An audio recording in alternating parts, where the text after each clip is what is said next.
Hello friends, let's boost knowledge में आपका स्वागत है। आज हम लोग राष्ट्रीय शिक्षा नीति में पहले और अब में क्या चेंजेस आए हैं उन्हें जानेंगे। पहली बार राष्ट्रीय शिक्षा नीति 1986 में लागू की गई थी।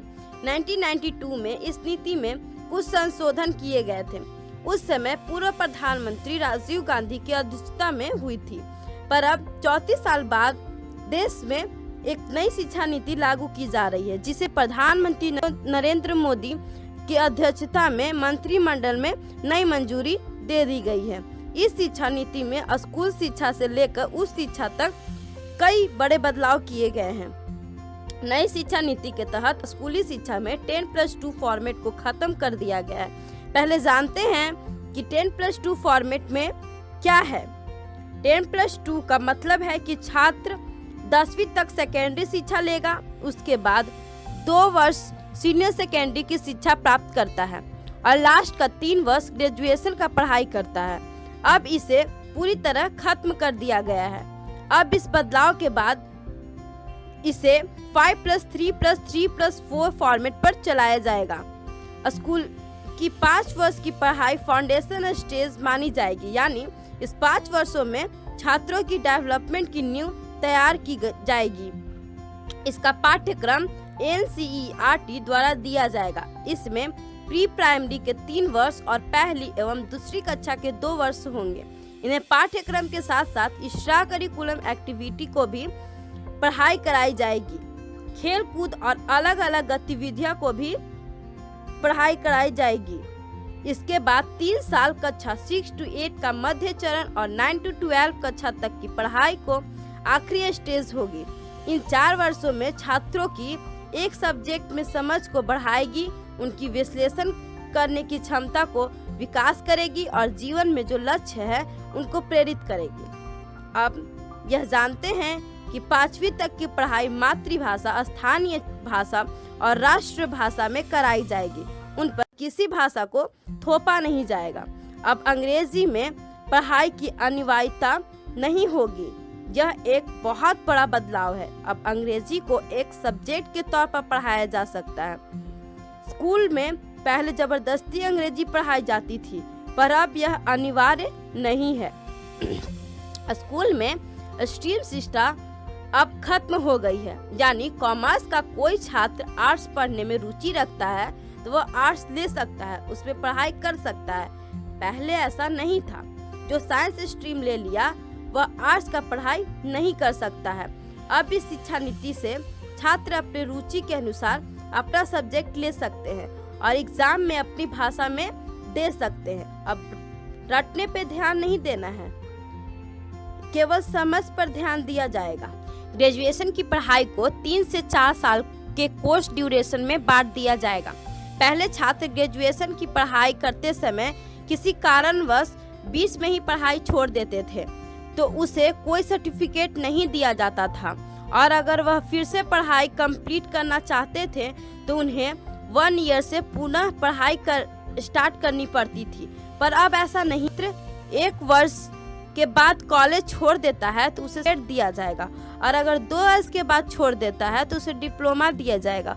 और अगर कोई छात्र 3 वर्ष तक ग्रेजुएशन की पढ़ाई कंप्लीट करता है तो उसे बैचलर डिग्री दी जाएगी, और अगर 4 साल ग्रेजुएशन कंप्लीट करने के बाद छात्र को रिसर्च सर्टिफिकेट के साथ ग्रेजुएशन की डिग्री मिलेगी।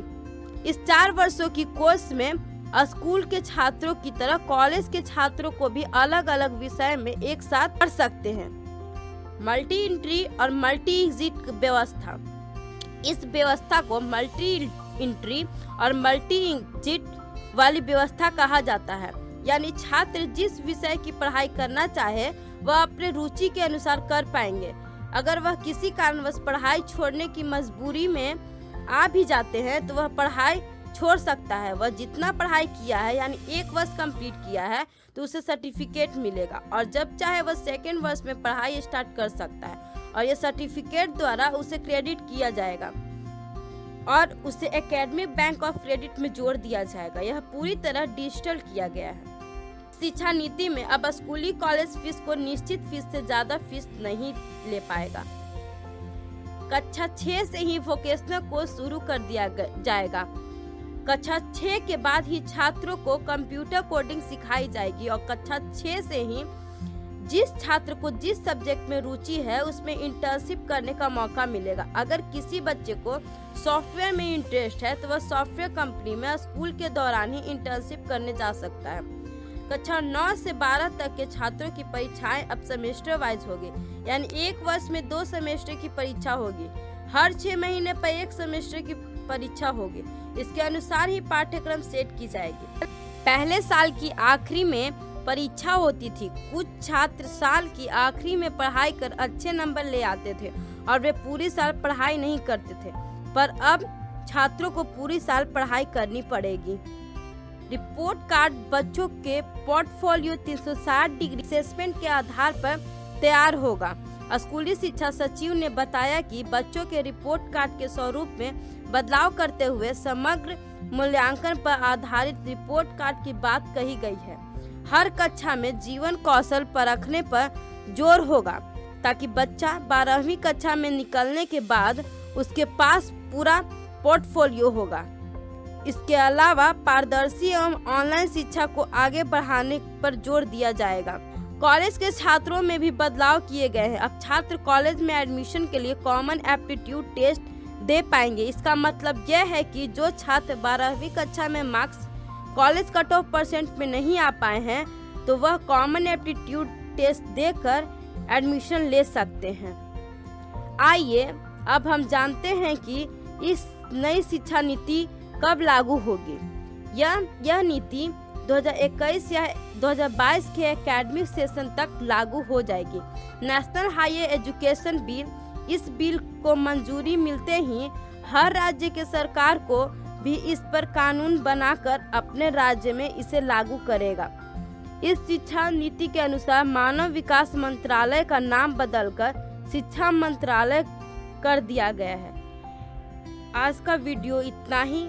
इस तरह के वीडियो को देखने के लिए लाइक, सब्सक्राइब एंड शेयर जरूर करें।